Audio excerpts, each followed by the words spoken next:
Who do you think is going to be the biggest winners and losers in the Kerrville real estate market here in 2023? Ryan Rendon here, your favorite Texas Hill Country real estate agent. In today's video, we are covering who we think are going to be the biggest winners and the biggest losers in the 2023 market here in Kerrville, Texas. But before we get this video started, I want to hear from you. Who do you think are going to be the biggest winners and losers in this market? Let me know down in the comments below. Okay, so let's go ahead and start off this list with a winner, which I believe is going to be the FHA and VA home buyers. They're going to see themselves, in my opinion, as the biggest winners in 2023 and definitely in a lot better position than they saw themselves in the last 2 to 3 years. And the reason for that is because these buyers had a built-in appraisal protection, which basically gave them ability to terminate the contract if the appraisal did not meet value. Any of the conventional home loan buyers just did not have this. And more than likely, you're asking yourself, what in the world does this even mean?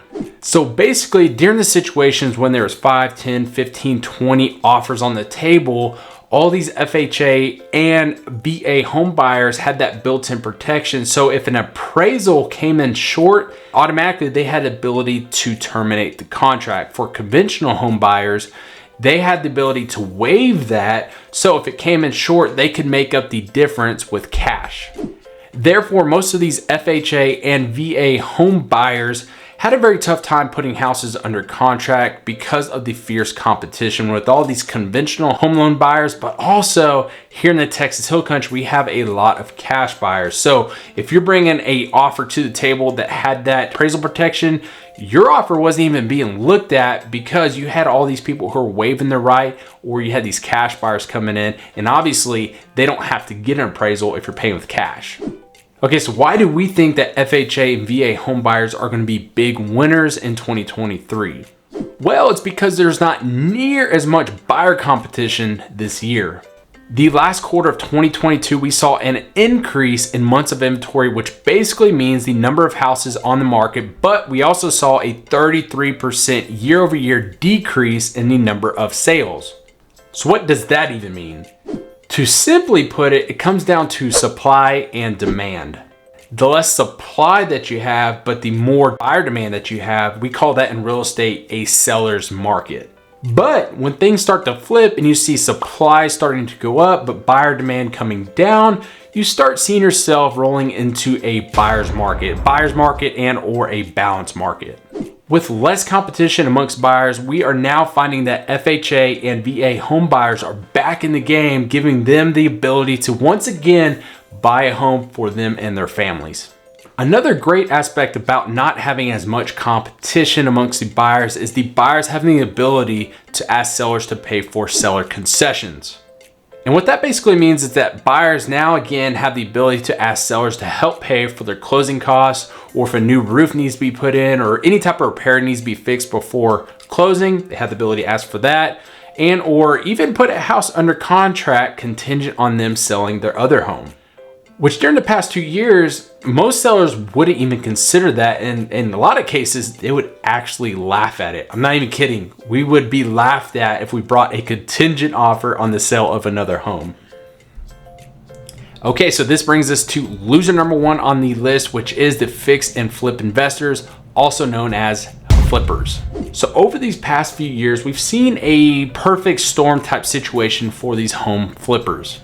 In 2019, we had a median home sales price in Kerrville of just above $229,000. In 2022, we had a median sales price of $355,000. That is a whopping 55% increase over the past 3 years in the median sales price, with an average of a 16% increase each year.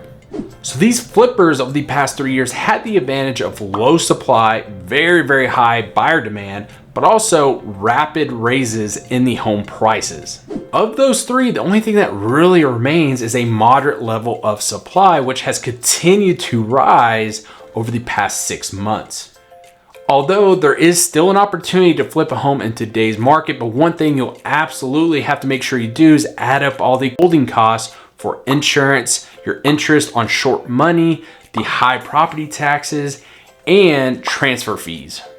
According to homelight.com, After the property acquisition cost, flippers have 6 months of flip cost on top of that. People don't understand how long it takes to do a flip. So basically, your profit margin could be significantly less than it was over the past 3 years because we're starting to see that deceleration in the market and those median sales prices come down.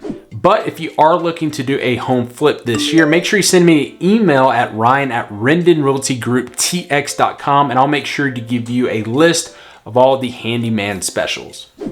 Okay, so let's go ahead and move on to winner number 2 on this list, which I believe is going to be our first-time home buyers. That's right, first-time home buyers. And the reason for this is because now these buyers have the ability to ask for seller concessions, which we briefly talked about a few minutes ago with winner number 1. So to quickly explain the process, when you're buying a home, you have your down payment, which is typically 3 to 5%, but you also have your closing cost, which consists of prepaying on your property taxes and home insurance. You have your origination fees for your lender. You have your title fees. You also have your recording fees with the courthouse. And in some cases, you'll have your appraisal fees that are kind of wrapped in with your closing cost. Here in Texas, the average closing cost for buyers is anywhere between 2 to 6% of the sales price. And from my experience, if you could have the seller pay for up to 3% of the sales price for your closing costs, that will pretty much cover everything but your down payment. And what's great about doing something like this is that money that you're saving, that you're not having to put towards all these closing costs, you can then go ahead and put this money back into the house, let's say for a kitchen remodel, bathroom remodel, paint the house, whatever. Another form of seller concession is called the 3-2-1 buy down. AP Mortgage states, a 3-2-1 buy down temporarily lowers your interest rate on a mortgage by 3 percentage points for the first year, 2 percentage points the second year, and 1 percentage point the third year. After that time, your mortgage will revert to the original rate. And this is a huge deal with where interest rates are at right now. So to give you a quick example, suppose that you locked in your interest rate at 6%. If you do the 3-2-1 buy down, the first year your mortgage will be at 3%. The second year it'll be at 4%. The third year it'll be at 5%. And then it'll wrap up continuing on at 6% for the remainder of the loan. And of course, if the rates drop down 1 to 3% in the next couple years, you can always refinance. But obviously, we have no idea when that's going to happen. So one thing you want to make sure is that you're comfortable with that interest rate and where the payments are at for the next 2, 3, 4, 20 years. Because again, we have no idea when these interest rates are going to drop back down. Okay, so let's go ahead and move on to loser number 2 on the list, which I believe is going to be the biggest losers in 2023, are all the sellers who are stuck in the past. The ones who can't get over the fact that houses were selling super quick within the last 2 to 3 years. Well, newsflash for you, it is not the same market. So these are basically all the sellers who just aren't willing to negotiate on the sales price, give any seller concessions to buyers that help them move forward with purchasing the property, or they're seeing a lot of days on market because again, they're just not willing to do a price reduction. And the reason most of these sellers are stuck in the past, the last 2 to 3 years, because they saw their friends, family, neighbors stick a sign in the yard and the house literally selling overnight. Last month in January, houses here in Kerrville were selling for 94.2% of the original list price, which is the lowest we have seen in over 2 years. So the reality is we are no longer in that seller's market that we saw the last 2 to 3 years. And the sooner that all these sellers realize that are stuck in the past, the sooner they're going to have better results and ultimately putting more money in their back pockets. And just remember, the longer that house stays on the market, the more aggressive all these investors, cash buyers, and even first-time home buyers are going to be when it comes to asking for seller concessions and probably even give you lowball offers. And this brings us right into winner number 3, which is going to be all those sellers who price their homes ahead of the market, also known as pricing it slightly below market value. So when you have markets like what we're seeing today, when you have the median sales prices coming down, buyer demand coming down, days on market going up, it is more important than ever to price your home correctly right from the start. So when you price your home at market value in markets like this with dramatic slowdowns, by the time it actually goes live in the multiple listing service, it may no longer be at market value. It may be behind the market. So a great rule of thumb to follow is whatever you think your market value is for your home. Again, in markets like this where we're seeing a massive shift, a good rule of thumb is to price it 5 to 10% below what you think the market value is.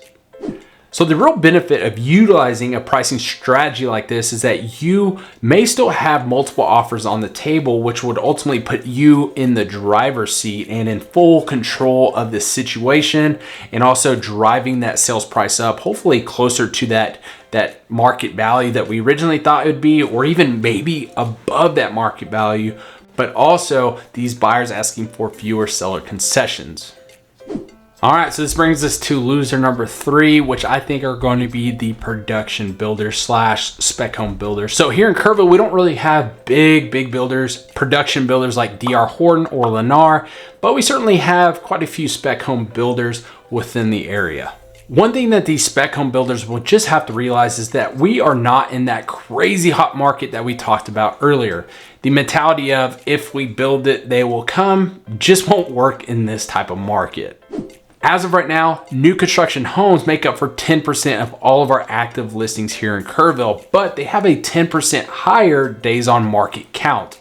So if these spec home builders aren't strategic in 2023, they may find themselves with significant drops with their profit margins for the rest of the year. Okay, so looking back at this list, you probably noticed that the winner column is a little bit heavier on the buying side, but the loser column is a little bit heavier on the selling side. Which doesn't necessarily mean that we're heading into a buyer's market. Technically, we're still in a seller's market. Our inventory levels are still low, even though our buyer demand has come down. You know, it's going to take a lot for us to transition to a full-blown buyer's market. But one thing is for certain, that buyers have a lot more leverage this year in 2023 than they've had over the past 2 to 3 years. And I believe that these buyers are going to be the biggest winners for the remainder of the year. So if you are thinking about buying or selling anywhere around the Texas Hill Country, I would love to be your preferred real estate agent of choice. Or if you just have questions about the market, all my contact information is down below. So if you got any questions, make sure you reach out. And if you haven't done so already, make sure you watch my next video, which is the pros and cons of living here in Kerrville, Texas. Thanks for watching the video, guys. We'll see you at the next one.